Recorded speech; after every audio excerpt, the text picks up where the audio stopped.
दोस्तों 10 मुहर्रम के दिन इस्लाम धर्म के मानने वाले कुछ लोग ताजिया निकालते हैं, ढोल बजाते हैं और अपने आप को मारते हैं, यानी कि खुद को तकलीफ देते हैं और मातम मनाते हैं।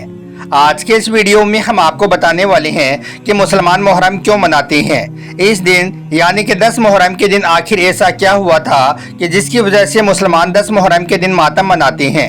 और यही नहीं, साथ ही हम आपको यह भी बताने वाले हैं कि इस्लाम में ताजिया की शुरुआत कब और कैसे हुई, सबसे पहला ताजिया कब और कहां पर निकला, जानकर आप भी हैरान रह जाओगे। इसलिए आज का यह वीडियो आप सभी के लिए बहुत ही ज़्यादा खास है, आप इसको आखिर तक ज़रूर देखें। और आप सबसे ये गुजारिश है कि आप इस वीडियो को लाइक करें या ना करें, मगर मेहरबानी करके इसे शेयर ज़रूर कर दें ताकि यह जानकारी और भी लोगों के पास में पहुँच जाए। तो चलिए दोस्तों शुरू करते हैं। दोस्तों सबसे पहले तो हम आपको बता दें कि 10 मुहर्रम के दिन हजरत इमाम हुसैन को और आपके छोटे छोटे बच्चों को करबला के मैदान में भूखा प्यासा शहीद कर दिया गया था, जिनकी याद में यानी कि हजरत इमाम हुसैन की शहादत को याद रखते हुए 10 मुहर्रम के दिन मुसलमान मातम मनाते हैं। हजरत इमाम हुसैन अल्लाह के प्यारे नबी हजरत मोहम्मद सल्लल्लाहु अलैहि वसल्लम के नाती थे, यानी कि हजरत इमाम हुसैन आपकी प्यारी और लाडली बेटी हजरत फातिमा के बेटे थे, जिनको 10 मुहर्रम के दिन करबला के मैदान में 3 दिन तक भूखा प्यासा रखकर शहीद कर दिया गया था। उस वक्त हजरत इमाम हुसैन के साथ में उनके घर के छोटे छोटे बच्चे और औरतें भी थी, उन सबको भी शहीद कर दिया गया था। दोस्तों मुहर्रम के इतिहास को गहराई से समझने के लिए हमें तारीख के उस हिस्से में चलना पड़ेगा जहां से इस जंग की शुरुआत हुई थी, इसलिए आप इस वीडियो को बगैर स्किप किए आखिर तक इसे गौर से जरूर देखना। दोस्तों ये उस वक्त की बात है जब इस्लामी खिलाफत यानी कि खलीफा का राज हुआ करता था। खलीफा उस वक्त दुनिया में तमाम मुसलमानों का प्रमुख नेता हुआ करता था। अल्लाह के प्यारे नबी हजरत मोहम्मद सल्लल्लाहु अलैहि वसल्लम के फरमान पर 4 खलीफा चुने गए थे। ये खलीफा हमेशा ही लोगों की राय के हिसाब से चुने जाते थे। खिलाफत के तकरीबन 50 साल के बाद इस्लामी दुनिया में घोर अत्याचार का दौर आ गया था, क्योंकि उस वक्त सीरिया के गवर्नर यजीद ने धोखे से अपने आप को खलीफा घोषित कर दिया था, जो कि एक बहुत ही जालिम और बुरा इंसान था। उसके काम करने का तौर तरीका ठीक बादशाहों के जैसा था। वो लोगों पर तरह तरह के जुल्म सितम किया करता था, अत्याचार करता था, इस्लाम के कानून कायदों से हटकर काम करता था। इसलिए हजरत इमाम हुसैन यानी कि अल्लाह के प्यारे नबी के नाती ने उस जालिम यजीद को खलीफा मानने से इनकार कर दिया था। इस बात से नाराज होकर जालिम यजीद ने अपने लोगों को हुक्म देकर भेजा कि जाओ उस हुसैन के पास में और जाकर उससे कह दो कि या तो वो मेरे आदेश का पालन करे, और अगर मेरी बात को वो नहीं मानता है तो उसकी गर्दन काटकर मेरे पास में ले आओ। अपने आका का हुक्म पाकर यजीद के लोग हजरत इमाम हुसैन के पास में पहुंचे और यजीद की बात मानने के लिए कहने लगे।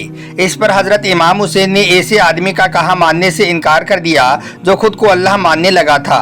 हजरत इमाम हुसैन ने कहा कि मैं एक ऐसे जालिम, व्यभिचारी, भ्रष्टाचारी और खुदा को न मानने वाले के आदेश को कभी नहीं मानूंगा। इसके बाद हजरत इमाम हुसैन अपने बीवी बच्चों को साथ लेकर मक्का शरीफ में चले गई।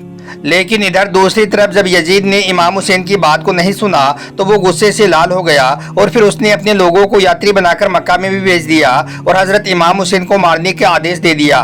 जब यह बात हजरत इमाम हुसैन को पता चली तो वो जैसे तैसे करके अपने परिवार के साथ में ईरान की ओर रवाना हो गई, क्योंकि हजरत इमाम हुसैन खून खराबी से बचना चाहते थे। इसलिए फिर वो अपने बीवी बच्चों और खुद साथियों के साथ में ईरान के करबला में जाकर रहने लगे। लेकिन यजीद की फौज वहां पर भी पहुंच गई और जाकर उसने सबसे पहले पानी की फुरात नहर पर अपना कब्जा जमा लिया। उस वक्त हजरत इमाम हुसैन ने उस फौज से कहा कि मुझे एक रात की मोहलत दे दो ताकि मैं अल्लाह की इबादत कर सकूं। उस रात को आशुरा की रात कहा जाता है। उस पूरी रात को हजरत इमाम हुसैन ने अल्लाह की इबादत की। फिर जैसे ही सुबह हुई तो जंग शुरू हो गई। जंग में हजरत इमाम हुसैन के तमाम साथी शहीद हो गए। और यही नहीं, हजरत इमाम हुसैन का 6 महीने का बेटा अली असगर प्यास से बेहाल होने लगा था। यह देखकर हजरत इमाम हुसैन उसे लेकर जंग के मैदान में गए और यजीद की फौज से कहा कि मेरे मासूम बेटे को पानी पिला दो।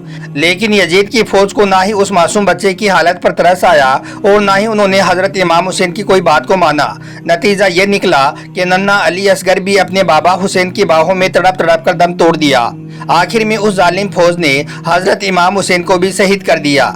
इस तरह से इमाम हुसैन और उनके घर वालों ने इस्लाम और इस्लाम के असूलों के लिए अपने आप को कुर्बान कर दिया।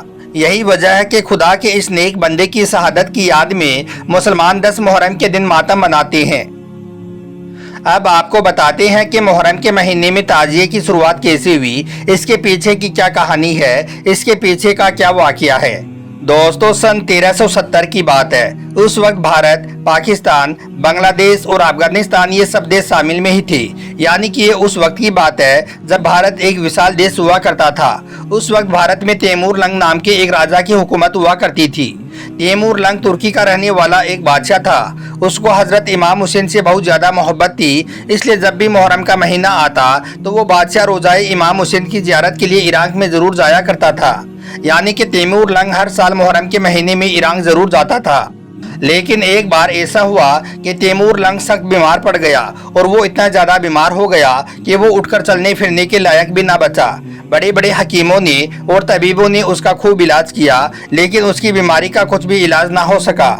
इसके बाद जैसे ही मुहर्रम का महीना करीब आने लगा तो तैमूर लंग हजरत इमाम हुसैन की मोहब्बत में बेचैन होने लगा। वो इराक जाने के लिए तड़पने लगा, लेकिन इस बार वो इस हालत में नहीं था कि वो रोज़ाए इमाम हुसैन की ज़ियारत करने के लिए इराक में जा सके, क्योंकि हकीमों और तबीबों ने उसको सफ़र के लिए मना कर दिया था। यह देखकर तैमूर लंग अपने बिस्तर पर पड़ा परेशान रहने लगा। उस वक्त तैमूर लंग का एक खास मंत्री था जो कि सिया समुदाय से था। वो सबसे खास मंत्रियों में से एक मंत्री था। एक दिन बादशाह तैमूर लंग ने उसको अपने पास में बुलाया और अपनी इस परेशानी के बारे में उसको बताया और साथ ही उससे कहा कि वो कोई ऐसा रास्ता निकाले कि वो किसी भी तरह से रोज़ाए इमाम हुसैन की ज़ियारत कर सके। बादशाह की इस परेशानी को देखकर फिर उस सिया मंत्री ने अपनी तमाम अवाम में ये ऐलान करवा दिया कि जो भी कोई रोज़ाए इमाम हुसैन की शक्ल में, यानी कि जो भी कोई उसका हूबहू नक्शा बनाकर लाएगा, उसको बादशाह की तरफ से एक बहुत बड़ा इनाम दिया जाएगा। यह सुनकर फिर उस जमाने के जो बड़े बड़े कलाकार थे उन सब ने मिलकर रोज़ाए इमाम हुसैन के जैसा मॉडल बनाना शुरू कर दिया। इसके लिए उन्होंने बांस की लकड़ियों का इस्तेमाल किया। आखिरकार उन्होंने बांस की लकड़ियों को जोड़ कर रोज़ाए इमाम हुसैन के जैसा नक्शा बना दिया। फिर उसको खजूर के पत्तों से और दूसरी चीज़ों से सजाया गया। आखिर में जब यह मॉडल पूरी तरह से बनकर तैयार हो गया तो फिर उसको बादशाह तैमूर लंग के सामने पेश किया गया। रोज़ाए इमाम हुसैन का मॉडल देखकर बादशाह बहुत खुश हुआ, इसलिए फिर बादशाह ने उन कलाकारों को बहुत सारा इनाम दिया।